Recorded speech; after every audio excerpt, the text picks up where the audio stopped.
Hello ವೀಕ್ಷಕರೇ, ರತ್ನ recipe ಚಾನಲ್ಗೆ ನಿಮಗೆಲ್ಲರಿಗೂ ಸ್ವಾಗತ. ಇವತ್ತು ಸ್ಪೆಷಲ್ಲಾಗಿ ಇನ್ಸ್ಟೆಂಟಾಗಿ ಚಿತ್ರಾನ್ನ ಹೇಗೆ ಮಾಡೋದು ಅಂತ ನೋಡ್ಕೊಳ್ಳೋಣ. ಇದು ವೆರಿ ಸ್ಪೆಷಲ್. ಯಾಕಂದರೆ ಲೆಮನ್ ರೈಸ್ ಅಥವಾ ಬೇಗ ಕೇವಲ ಒಂದು 5 ನಿಮಿಷದಲ್ಲಿ ಎಲ್ಲಾಂದ್ರೆ ಆಚೆ ಕಡೆ ಹೋದಾಗ, ಟ್ರಿಪ್ಗೆ ಹೋದಾಗ ಇನ್ಸ್ಟೆಂಟಾಗಿ ಮಾಡ್ಕೊಳ್ಳೋ ಅಂಥ ಚಿತ್ರಾನ್ನ, ಬುತ್ತಿ ಚಿತ್ರಾನ್ನ ಅಥವಾ ಲೆಮನ್ ರೈಸ್ ಅಂತ ಕರಿಬೋದು. ನಾನು ಇದಕ್ಕೆ ಲೆಮನ್ ರೈಸ್ ಅಂತಲೇ ಹೆಸರಿಟ್ಟಿದ್ದೀನಿ. ಈರುಳ್ಳಿ, ಬೆಳ್ಳುಳ್ಳಿ ಏನು ಉಪಯೋಗಿಸ್ಕೊತಾ ಇಲ್ಲ, ತುಂಬ ಈಸಿಯಾಗಿ ಮಾಡ್ಕೊಳ್ಬೋದು.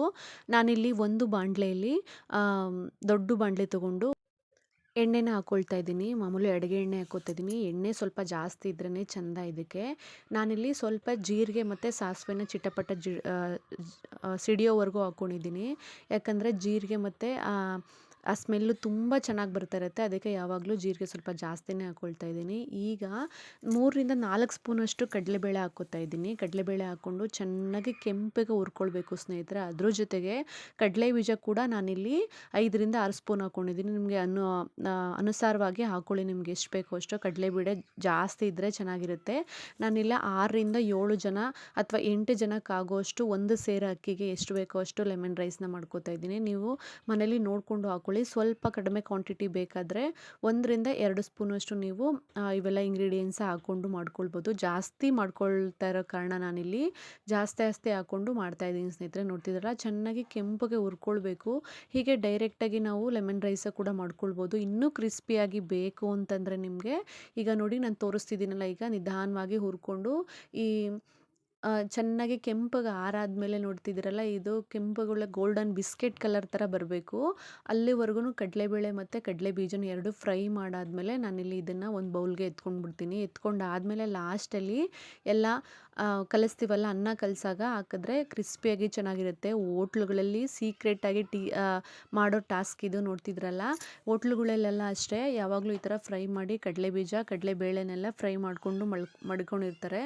ಆಮೇಲೆ ಲಾಸ್ಟಲ್ಲಿ ಇದಕ್ಕೆ ರೈಸ್ನ ಹಾಕಿದಾಗ ಅದು ಯಾವಾಗಲೂ ಕ್ರಿಸ್ಪಿಯಾಗಿರುತ್ತೆ. ಅದಕ್ಕೆ ಹೋಟ್ಲು ಸ್ಟೈಲಲ್ಲಿ ಯಾವಾಗಲೂ ಕ್ರಿಸ್ಪಿಯಾಗಿ ಚಿತ್ರಾನ್ನ ಅಂದರೆ ಫೇಮಸ್ ಆಗಿರುತ್ತೆ. ಮತ್ತು ಇನ್ಸ್ಟೆಂಟಾಗಿ ಕೂಡ ಮಾಡ್ಕೊಳ್ಬೋದು. ಇದನ್ನು ಎತ್ತಿಟ್ಕೊಂಡ್ರು ಬೇಕಾದ್ರೆ ನಾವು ಇದನ್ನು ಯೂಸ್ ಮಾಡ್ಕೊಳ್ಬೋದು. ನಾನಿಲ್ಲಿ ಒಂದು ಬೌಲಲ್ಲಿ ನೋಡ್ತಿದ್ರಲ್ಲ, ಇದನ್ನೆಲ್ಲ ಚೆನ್ನಾಗಿ ಎತ್ತಿಟ್ಕೊಂಡಿದ್ದೀನಿ. ಅದೇ ಬಾಣಲಿಗೆ ಸ್ವಲ್ಪ ನಾನಿಲ್ಲಿ ಶುಂಠಿ ಹಾಕ್ಕೊಳ್ತಾ ಇದ್ದೀನಿ ಸ್ನೇಹಿತರೆ. ಶುಂಠಿ ಸಣ್ಣಕ್ಕೆ ಹೆಚ್ಚಿರೋವಂಥ ಶುಂಠಿನ ಜಜ್ಜಿ ಕೂಡ ಹಾಕ್ಕೊಳ್ಬೋದು. ಸಣ್ಣಕ್ಕಿದ್ರೆ ಬಾಯಿಗೆ ಸಿಗುತ್ತೆ ಅಂತ ಕಾರಣಕ್ಕೆ ಸಣ್ಣಕ್ಕೆ ಹೆಚ್ಚಾಕೊಂಡಿದ್ದೀನಿ. ಇದ್ರ ಜೊತೆಗೆ ನಾನಿಲ್ಲಿ ಹಸಿ ಮೆಣಸಿನ್ಕಾಯಿ ಹಾಕ್ಕೊತಾ ಇದ್ದೀನಿ. ಖಾರಕ್ಕೆ ಎಷ್ಟು ಬೇಕೋ ಹಸಿ ಮೆಣಸಿನ್ಕಾಯಿ ಹಾಕ್ಕೊಂಡು ಚೆನ್ನಾಗಿ ಫ್ರೈ ಮಾಡ್ಕೊಳ್ಳೋಣ ಸ್ನೇಹಿತರೆ. ನೋಡ್ತಿದ್ರಲ್ಲ, ಚೆನ್ನಾಗಿ ಫ್ರೈ ಮಾಡಾದಮೇಲೆ ನಾನಿಲ್ಲಿ ಧಾರಾಳವಾಗಿ ಕರಿಬೇವಿನ ಸೊಪ್ಪನ್ನ ಹಾಕ್ಕೊತಾ ಇದ್ದೀನಿ. ಕರಿಬೇವಿನ ಸೊಪ್ಪು ಅಷ್ಟೇ ಹಸಿರಾಗಿದ್ದು ಕ್ರಿಸ್ಪಿ ಆಗಿರುತ್ತೆ. ತುಂಬ ಚೆನ್ನಾಗಿರುತ್ತೆ ಸ್ನೇಹಿತರೆ ಈ ರೆಸಿಪಿಗೆ. ಇದಕ್ಕೆ ಇನ್ಸ್ಟೆಂಟಾಗಿ ಮಾಡೋದ್ರಿಂದ ಯಾವುದೇ ಈರುಳ್ಳಿ ಬೆಳ್ಳುಳ್ಳಿನೂ ಉಪಯೋಗಿಸೋಂಗಿಲ್ಲ. ಇದನ್ನು ನೈವೇದ್ಯ ಕೂಡ ನೀವು ಯೂಸ್ ಮಾಡ್ಕೊಳ್ಬೋದು. 2 in 1 ಆಗಿ ಕೂಡ ಯೂಸ್ ಮಾಡ್ಕೊಳ್ಬೋದು. ಆಗಿನ ಕಾಲದಲ್ಲೆಲ್ಲ ಬುತ್ತಿ ಮಾಡಬೇಕಾದ್ರೆ ಸುಮಾರು ಥರ ಬುತ್ತಿ ಕಟ್ಕೊಂಡು ಹೋಗ್ತಾಯಿದ್ರು. ಮೊಸರನ್ನ ಬುತ್ತಿ, ಸಾಂಬಾರು ಬುತ್ತಿ ಅಂತ ತುಂಬ ಅನೇಕ ವಿಧಗಳು ಬರುತ್ತೆ. ಈಗ ಇನ್ಸ್ಟೆಂಟಾಗಿ ನಾವು ಚಿತ್ರಾನ್ನ ಬುತ್ತಿ ಮಾಡ್ಕೊಳ್ಳೋಣ. ನೋಡ್ತಿದ್ರಲ್ಲ, ಈಗ ಈರುಳ್ಳಿ, ಹಸಿಮೆಣಸಿನ್ಕಾಯಿ ಮತ್ತು ಕರಿಬೇವೆಲ್ಲ ಚೆನ್ನಾಗಿ ಹೊಂದ್ಕೊಂಡಾದಮೇಲೆ ಚೆನ್ನಾಗಿ ಫ್ರೈ ಆಗಿದೆ. ಈ ಹಂತದಲ್ಲಿ ನಾನಿಲ್ಲಿ ಅರಿಶಿನ ಪುಡಿನ ಹಾಕ್ಕೋತಾ ಇದ್ದೀನಿ. ರುಚಿಗೆ ತಕ್ಕಷ್ಟು ಉಪ್ಪು ಕೂಡ ಈ ಹಂತದಲ್ಲೇ ಸಣ್ಣದಾಗಿ ಪುಡಿ ಮಾಡಿರೋವಂಥ ಉಪ್ಪು ಕೂಡ ಹಾಕ್ಕೊಳ್ತಾ ಇದ್ದೀನಿ. ರುಚಿಗೆ ನಿಮ್ಗೆ ಎಷ್ಟು ತಕ್ಕಾಗಿ ನೋಡಿಕೊಂಡು ಹಾಕ್ಕೊಳ್ಳಿ. ಅನ್ನಕ್ಕೆ ಸ್ವಲ್ಪ ಕಮ್ಮಿನೇ ಹಾಕಿ ಇಲ್ಲಿ ಅಡ್ಜಸ್ಟ್ ಮಾಡ್ಕೊಳ್ಬೋದು. ನೋಡಿ ಸ್ನೇಹಿತರೆ, ಇಷ್ಟೇ. ಇದೆಲ್ಲ ಚೆನ್ನಾಗಿ ಫ್ರೈ ಆಗಬೇಕು. ಇದನ್ನು ಎಷ್ಟು ದಿವಸ ಬೇಕಾದ್ರೆ ಮಡಿಕೋಬೋದು. ಜೊತೆಗೆ ನಾನಿಲ್ಲಿ ಉಪ್ಪು ಸ್ವಲ್ಪ ಕಮ್ಮಿ ಆಯಿತು ಅಂದ್ಬಿಟ್ಟು ಉಪ್ಪನ್ನು ಹಾಕ್ಕೋತಾ ಇದ್ದೀನಿ.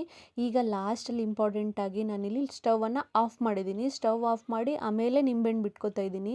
ಫಸ್ಟೇ ನೀವು ಕುದೀತಾ ಇದ್ದಾಗೇ ಎಣ್ಣೆ ಬಿಸಿ ಇದ್ದಾಗ ಅಥವಾ ಸ್ಟವ್ ಆನ್ ಆಗಿದ್ದಾಗ ಏನಾದರೂ ನಿಂಬೆಹಣ್ಣು ಬಿಟ್ಕೊಂಡ್ರೆ ಅದು ನಿಂಬೆಹಣ್ಣು ಫ್ಲೇವರೆಲ್ಲ ಅಷ್ಟೊಂದಾಗಿ ಹಿಡಿಯಲ್ಲ, ಸ್ವಲ್ಪ ಬೇರೆ ಥರನೇ ಬಂದ್ಬಿಡುತ್ತೆ. ಅದಕ್ಕೆ ಹೋಟ್ಲಲ್ಲೆಲ್ಲ ಆಫ್ ಮಾಡಿ ನಂತರ ನೀವು ನಿಂಬೆಹಣ್ಣ ಹಿಂಡ್ಕೊಳ್ಬೇಕಾಗುತ್ತೆ. ಕೆಲವೊಂದು ಸಣ್ಣ ಟಿಕ್ಸ್ಗಳನ್ನ ನೀವು ಯೂಸ್ ಮಾಡಿದ್ರೆ ಎಷ್ಟು ಅದ್ಭುತವಾಗಿ ಟೇಸ್ಟು ನಿಜ ಚೆನ್ನಾಗಿ ಬರುತ್ತೆ. ಹೋಟ್ಲಲ್ಲಿ ಮಾತ್ರ ಚೆನ್ನಾಗಿ ಬರುತ್ತೆ, ನಮ್ಮನೇಲಿ ಯಾಕೆ ಚೆನ್ನಾಗಿ ಬರಲ್ಲ ಅಂತಂದರೆ ನೋಡಿ, ಇದೇ ಸಣ್ಣ ಪುಟ್ಟ ಕಾರಣಗಳನ್ನ ನಾವು ಚೇಂಜಸ್ ಮಾಡ್ಕೊಂಡು ಹೋದರೆ ತುಂಬ ಚೆನ್ನಾಗಿ ಬರುತ್ತೆ. ನೋಡ್ತಿದ್ರಲ್ಲ, ಈಗೆಲ್ಲನೂ ಮಿಕ್ಸ್ ಮಾಡಿ ಇಟ್ಕೊಂಡಿದ್ದೀನಿ. ಸ್ಟವ್ ಆಫ್ ಮಾಡಾದಮೇಲೆ ಒಂದು 3-4 ನಿಂಬೆಹಣ್ಣ ನಾನಿಲ್ಲಿ ಹಿಂಡ್ಕೊಂಡಿದ್ದೀನಿ. ಹಾಗೆ ಫ್ರೆಶ್ಶಾಗಿ ಕುಯ್ದು ಹಿಂಡ್ಕೊಂಡ್ರು ತುಂಬ ಚೆನ್ನಾಗಿರುತ್ತೆ. ಅನ್ನ ಎಲ್ಲ ಚೆನ್ನಾಗಿ ಮಾಡಿಕೊಂಡು ಈಗ ಎರಡು ಮಿಕ್ಸ್ ಮಾಡಿ ಕಲಿಸ್ತಾ ಇದ್ದೀನಿ. ಈಗ ಕಡಲೆಬೇಳೆ, ಕಡಲೆ ಬೀಜ, ಸ್ವಲ್ಪ ಕೊತ್ತಂಬರಿ ಸೊಪ್ಪನ್ನ ಹಾಕಿ ಎಲ್ಲ ಚೆನ್ನಾಗಿ ಮಿಕ್ಸ್ ಮಾಡಿಕೊಂಡ್ರೆ ನಿಮಗೆ ರುಚಿಯಾದ ಚಿತ್ರಾನ್ನದ ಬುತ್ತಿ ರೆಡಿ ಆಯಿತು. ನೋಡ್ತಿದ್ರಲ್ಲ, ಬಾಕ್ಸ್ಗೆಲ್ಲ ತುಂಬಿಟ್ಕೊಂಡ್ರೆ ಆಯಿತು. ನಾನು ಇಲ್ಲೆಲ್ಲನೂ ಮಿಕ್ಸ್ ಮಾಡ್ಕೋತಾ ಇದ್ದೀನಿ. ತುಂಬ ಚೆನ್ನಾಗಿತ್ತು. ಎಲ್ಲಾದರೂ ಟ್ರಿಪ್ಗೆ ಹೋದಾಗ ಅಥವಾ ನಾವು ದೇವರ ನೈವೇದ್ಯಕ್ಕೆ ಕೂಡ ಈ ರೆಸಿಪಿ ಮಾಡ್ಕೊಳ್ಬೋದು. ನಾವು ಮಂತ್ರಾಲಯಕ್ಕೆ ಹೋಗ್ತಾ ಇರೋದ್ರಿಂದ ನಾನು ಈ ರೆಸಿಪಿನ ಶೂಟ್ ಮಾಡಿಕೊಂಡು ನಿಮಗೆ ತೋರಿಸ್ತಾ ಇದ್ದೀನಿ. 6-7 ಜನಕ್ಕೆ ಮಾಡ್ತಿರೋದ್ರಿಂದ ಈ ಥರ ಮಾಡಿಕೊಂಡು ಇನ್ಸ್ಟೆಂಟಾಗಿ ಬಾಕ್ಸ್ಗೆ ಹಾಕ್ಕೊಂಡು ನೀವು ತಿಂದ್ಕೊಳ್ಬೋದು. ನೋಡ್ತಾ ಇದ್ದೀರಾ ತುಂಬ ಚೆನ್ನಾಗಿತ್ತು. ನೀವು ಒಂದ್ಸಲಿ ಮನೇಲಿ ಟ್ರೈ ಮಾಡಿ. Thank you.